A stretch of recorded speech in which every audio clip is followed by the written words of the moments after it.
Hello, I'm Paul Henney, and I'm a philosophy graduate student at Duke University. And in this video, I'm going to talk to you about an informal fallacy called ad hominem. The phrase ad hominem might sound a bit bombastic, but I assure you that it's an interesting and useful critical thinking tool. The Latin phrase roughly means to the person, and that's exactly what this fallacy is. It's an attack against the person making the argument rather than an attack against the argument itself. But let's see if we can pin down exactly what this means by using an example. Suppose that my friend Vlad made the following argument. Cats stay indoors and use a litter box. While dogs need to be walked and they have to run outside, dogs are just more work. Therefore, cats are better domestic pets than dogs. And then I would reply, yeah, Vlad, but you're a total jerk. So I disregard Vlad's argument in favor of cats and decide to get a dog. So let's think about my reply to Vlad's argument. Maybe you think that my reply is a completely good response to Vlad. Suppose it's true that Vlad is a total jerk and that I think no one should respect him or listen to what he says. I think Vlad has bad character in some way, therefore his argument should be rejected.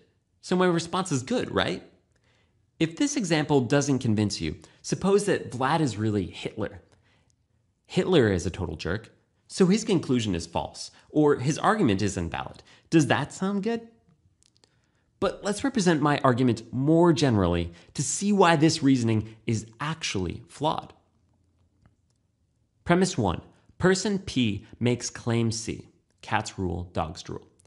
Premise 2. Person P has unsatisfactory standing or circumstance. Vlad is a total jerk. Conclusion. Therefore, claim C is false. It's false that cats are better domestic pets. While it might seem appealing in some cases to say that this is a good argument form, it would be generally wrong to think so.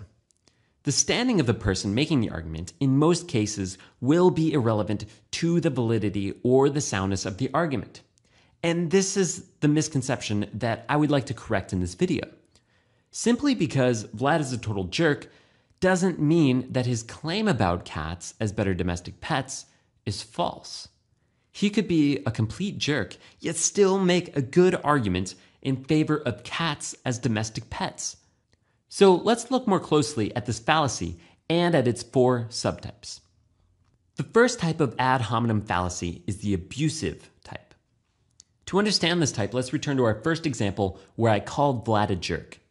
In this case, I've committed the abusive ad hominem fallacy. In other words, I've attacked or abused the person making the argument.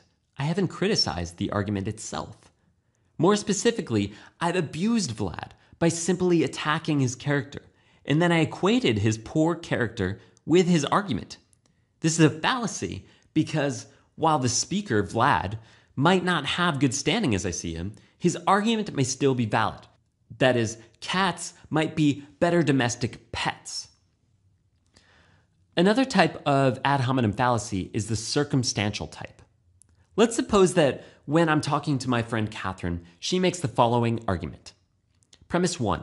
Animals are sentient beings. Premise 2. If a being is sentient, then killing it for food is immoral. Conclusion. Therefore, killing animals for food is immoral. Suppose then that I make the following statement in reply.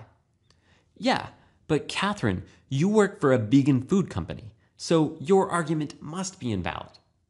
In this case, I attack Catherine's circumstance, that she works for a vegan food company, instead of her argument. Maybe I thought that she may have a conflict of interest in making her argument. That is, she wants to sell more vegan food products. So she may be motivated to give a faulty argument in favor of veganism. Despite this potential conflict of interest, my reply to her argument does not effectively criticize her argument. Although she works for a vegan food company and may have a conflict of interest, she may also have a perfectly valid and sound argument supporting her conclusion that killing animals for food is immoral. If I wanted to effectively combat her argument, I could maybe argue that animals aren't sentient or attack some other premise in her argument. The third type of ad hominem fallacy is called tu quoque, which roughly means you also. To explore this variation of the fallacy, let's return to our previous example. But suppose that my reply to Catherine's argument were, yeah, Catherine, but you eat meat, so you support the killing of animals for food. Your argument must be invalid. In this case, I highlight Catherine's standing in that she doesn't act in a way that's consistent with her conclusion. I take her hypocrisy to invalidate her argument, or at least to be a reason to reject her conclusion. But again, my reply doesn't effectively critique Catherine's argument. I've not even mentioned any problems with the premises or the conclusion at hand. So despite her purported hypocrisy, Catherine might have an effective argument and just think that it's immoral that she eats meat. The last type of ad hominem fallacy is the guilt by association type. Let's suppose now that my response to Catherine's argument is this. Yeah, Catherine, but towards the end of his life, Hitler was a vegetarian. So you might have made a similar argument. Since we'd reject his argument simply because he is Hitler, the most evil person in the world, we should obviously reject your argument too. What have I done in this case? Well, I've associated Catherine with a person of very poor character. And then I've suggested that it is a reason to reject Catherine's argument. This, however, is fallacious because while Hitler was a terrible person who committed some of the most atrocious acts in history, he still may have made a valid and sound argument about the morality of eating animals. Moreover, Catherine's slight association with Hitler does not invalidate her argument. And by discussing her character, I have not even addressed the issue at hand, veganism. Let's look at the fallacy in our general schema. The arguments that I've been making against Catherine are of the following form. Premise 1, Catherine claimed that killing animals for food is immoral. Premise 2, but she has poor standing or circumstance. Conclusion, therefore it is not the case that killing animals for food is immoral. Have I committed an informal fallacy in these cases? Yes, I have not invalidated or even addressed the subject of Catherine's argument. Rather, I have personally attacked her standing and character. This is the ad hominem fallacy, and you will see it often. It is important to note also that philosophers have many questions and concerns about this fallacy and when a person's standing and character are relevant to an argument. But we will have to save these questions for another video.